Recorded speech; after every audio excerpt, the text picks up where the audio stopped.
تو بقیہ لوگوں کے لیے قربانی کرنا جائز ہے، خواہ انہوں نے عید کی نماز پڑھی ہو یا نہ پڑھی ہو۔ بزرگان محترم، جو آدمی صاحب نصاب ہے، صاحب وسعت ہے، ہر ایسے شخص پر قربانی کرنا واجب اور ضروری ہے۔ اور نبی اکرم صلی اللہ علیہ وسلم نے ارشاد فرمایا کہ ایام نحر میں، قربانی کے دنوں میں، قربانی سے افضل کوئی عمل نہیں ہے۔ بہت سے لوگ بار بار یہ سوال کر رہے ہیں، پوچھ رہے ہیں کہ کیا قربانی کرنے کے بجائے اگر وہ رقم غربا اور فقراء پر صدقہ کر دی جائے تو کیا قربانی کی طرف سے کافی ہو جائے گی؟ بزرگان محترم، اگر کوئی آدمی نماز کی جگہ روزہ رکھ لے تو کیا نماز ادا ہو جائے گی؟ اگر روزے کی جگہ کوئی آدمی حج کر لے تو کیا اس کا روزہ ادا ہو جائے گا؟ ہرگز نہیں ہوگا۔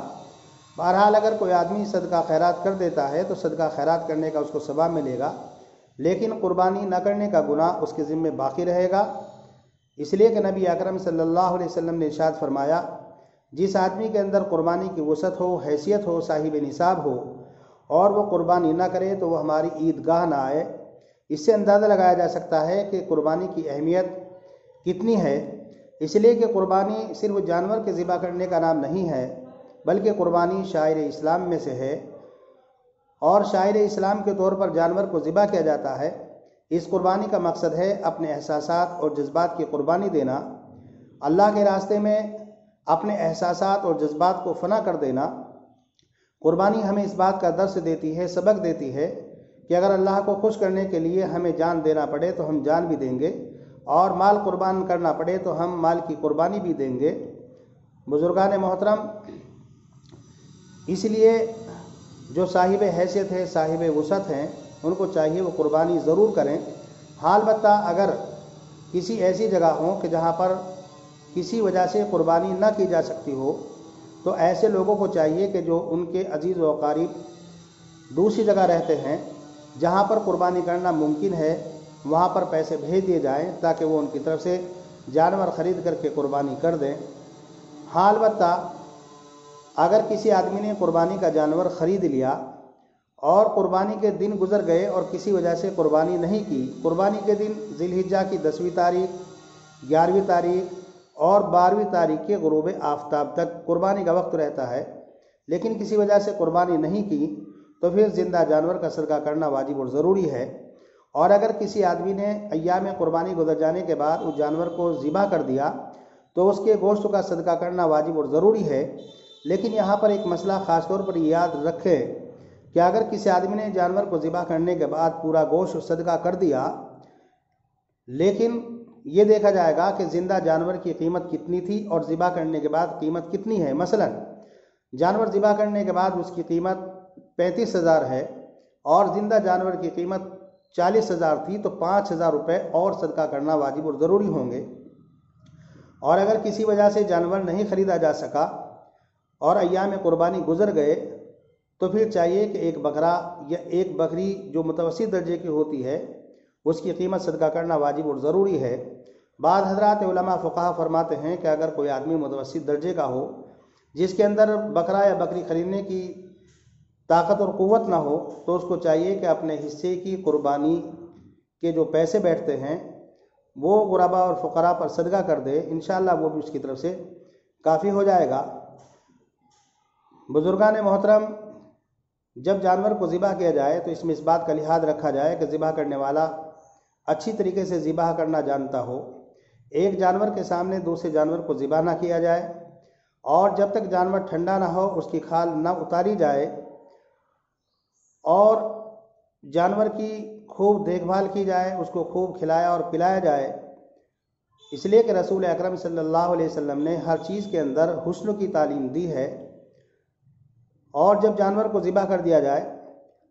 تو اس سلسلے میں خاص لحاظ رکھنا چاہیے کہ جانور کھلے کے اندر ذبح نہ ہو، بلکہ جہاں پر جانور کو ذبح کیا جائے وہاں پر پردے کا اہتمام کیا جائے، اور جو جانور کے فضلات ہوتے ہیں، زائد چیزیں ہوتی ہیں، ان کو کسی گڑھے کے اندر دفن کر دیا جائے، یا نگر پالیکا کی طرف سے جو انتظامات کیے گئے ہیں ان انتظامات پر عمل کرنے کی پوری کوشش کی جائے، اور نالیوں کے اندر خون بہانے سے احتراز کیا جائے، جہاں تک ہو سکے خون بھی گڑھا کھود کر اس کے اندر دفن کرنے کی کوشش کی جائے۔ بزرگان محترم، یہ ہمارا جو بھارت ہے، یہاں پر ہزاروں سال سے بہت سے مذاہب کے لوگ، بہت سے مسالک کے لوگ ایک ساتھ پیار محبت کے ساتھ رہتے ہوئے آ رہے ہیں، اور الحمدللہ آج بھی لوگوں کے درمیان پیار اور محبت ہے، اخوت اور بھائی چار کی ہے۔ ہر ایک دوسرے کی تقریبات میں بھی شریک ہوتے ہیں، دکھ اور غم میں بھی شریک ہوتے ہیں، لیکن بعض فرقہ پرست عناصر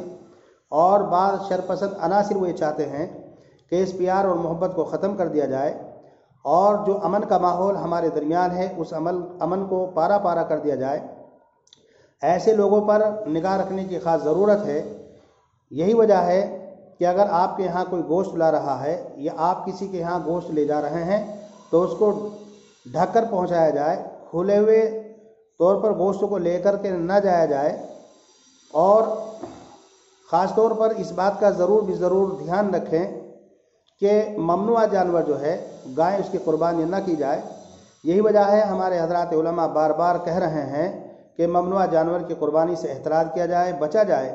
اور اگر کسی کے بارے میں معلوم ہو کہ فلاں آدمی گائے کی قربانی کر رہا ہے تو ذمہ دار لوگوں کی ذمہ داری یہ ہے کہ اس کو جا کر کے سمجھائیں، بجھائیں، اور پیار و محبت کے ساتھ اس کو روکنے کی کوشش کریں، اور اگر پیار و محبت سے نہ مانے تو پھر چاہیے کہ ضلع انتظامیہ کو اس کی اطلاع کی جائے، اور گوشت کے 3 حصے کر لیے جائے، ایک اپنے لیے، ایک دوست و احباب کے لیے، ایک غربا اور فقراء کے لیے۔ اور اگر پورے گوشت کی گھر کے اندر ضرورت ہے تو پورا گوشت گھر کے اندر بھی استعمال کیا جا سکتا ہے، اور گوشت جب تک آپ چاہیں استعمال کر سکتے ہیں۔ بہت سے لوگ پوچھتے ہیں کیا محرم کے اندر چربی یا گوشت استعمال کیا جا سکتا ہے؟ نہیں، بزرگان محترم، جب تک آپ چاہیں جب تک استعمال کر سکتے ہیں۔ چرم قربانی کے سلسلے میں 3 باتیں ہیں۔ آپ خود بھی استعمال کر سکتے ہیں، اپنے دوست و احباب کو ہدیے میں بھی دے سکتے ہیں، اور غربا فقراء کو صدقہ بھی کی جا سکتی ہے۔ لیکن اگر آپ نے چرم قربانی کو بیچ دیا ہے تو پھر اس کی قیمت کا صدقہ کرنا ہی ضروری ہے۔ البتہ جیسا کہ آپ حضرات جانتے ہیں، کچھ مواقع ہوتے ہیں جن مواقعوں پر لوگ مدارس کی امداد کرتے ہیں، تعاون کرتے ہیں۔ ان مواقعوں میں سے ایک موقع عید قربا کا ہے۔ لوگ چرم قربانی کے ذریعے سے مدرسوں کی امداد کرتے ہیں، تو لوگوں کو چاہیے کہ کھال بیچ کر یا پاتوں وغیرہ اس کو بیچ کر وہ رقم اپنے قریبی مدارس میں پہنچانے کی کوشش کرے۔ ایسا کرنے سے آپ کو ڈبل ثواب ملے گا، ایک صدقہ خیرات کرنے کا، اور دوسرے علم دین کو زندہ کرنے کا، علم دین کو پھیلانے کا۔ اسی لیے خاص طور پر مدارس کا دھیان رکھا جائے۔ بزرگان محترم، یہ مہاماری کا دور چل رہا ہے، ہم سب کی ذمہ داری یہ ہے کہ صفائی ستھرائی کا پورا خیال رکھا جائے، اور جن کپڑوں پر خون کے دھبے لگ جائیں ان کپڑوں کو پہن کر سڑکوں پر بالکل نہ آئیں، بلکہ پاک صاف ہو کر اچھی طریقے سے کپڑے پہن کر تب سڑکوں پر آئیں، اور کوئی بھی چیز راستے کے اندر ہرگز نہ ڈالی جائے، اس لیے کہ یہ جو ملک ہے اس ملک کے اندر ملی جلی آبادی رہتی ہے۔ اگر ہماری طرف سے کسی کو اذیت و تکلیف پہنچ رہی ہے تو بزرگان محترم یہ اسلام کے منافی ہے۔ اسلام اس بات کی اجازت نہیں دیتا۔ اسلام تو اس بات کی اجازت دیتا ہے کہ مسلمان وہ ہے جس کے ہاتھ سے، جس کی زبان سے کسی کو بھی تکلیف نہ پہنچے،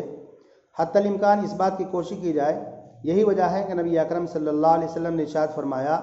کہ سب سے افضل اعمال جو ہے وہ اللہ کا ذکر کرنا ہے، لا الہ الا اللہ محمد رسول اللہ، اور اس کے قریب یہ فرمایا کہ راستے سے تکلیف دہ چیزوں کا ہٹانا ہے۔ بزرگان محترم، مسلمانوں کی تو تاریخ رہی ہے کہ راستے کے اندر اگر کوئی تکلیف دینے والی چیز پڑی رہتی تھی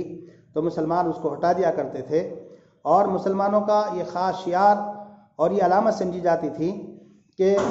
جس محلے میں، جس گلی میں مسلمان رہتے تھے وہاں پر کوڑا کرکٹ نہیں ہوتا تھا، تکلیف دینے والی چیز نہیں ہوتی تھی، تو لوگ پہچان لیا کرتے تھے کہ یہاں پر مسلمان رہتے ہیں۔ لیکن آج صورتحال برعکس ہے۔ جن محلوں میں، جن گلیوں میں، جن راستوں میں گندگی زیادہ ہوتی ہے، تکلیف دینے والی چیز زیادہ ہوتی ہے، آج وہ مسلمانوں کی علامت سمجھی جا رہی ہے۔ بزرگان محترم، اس میں ہمارا ہی دوش ہے، ہماری ہی غلطی ہے، دوسرے لوگوں کی غلطی نہیں۔ اس لیے کہ ہمیں اپنے اخلاق پیش کرنا ہے۔ نبی اکرم صلی اللہ علیہ وسلم نے ارشاد فرمایا، اگر کوئی تمہارے ساتھ میں اچھا معاملہ کرے تو تم بھی اچھا کرو، اور اگر تمہارے ساتھ کوئی برا معاملہ کر رہا ہے تو پھر بھی تمہاری ذمہ داری یہ ہے کہ تم اس کے ساتھ میں اچھا معاملہ کرو۔ یہی وجہ ہے کہ نبی اکرم صلی اللہ علیہ وسلم نے ارشاد فرمایا کہ جو تم سے رشتہ داریوں کو توڑے تو ان کے ساتھ رشتہ داری جوڑو، جو تمہارے اوپر ظلم کرے تم اس کو معاف کرو، جو تمہارے ساتھ میں برا سلوک کرے تم اس کے ساتھ اچھا سلوک کرو، اور جو تمہیں محروم کرے کوئی چیز نہ دے تمہاری ذمہ داری ہے کہ تم اس کے یہاں پر چیز پہنچاؤ۔ اللہ تبارک و تعالیٰ سے دعا ہے کہ اللہ تبارک و تعالیٰ ہم سب کو ان باتوں پر عمل کرنے کی توفیق مرحمت فرمائے۔ وما علینا الا البلاغ۔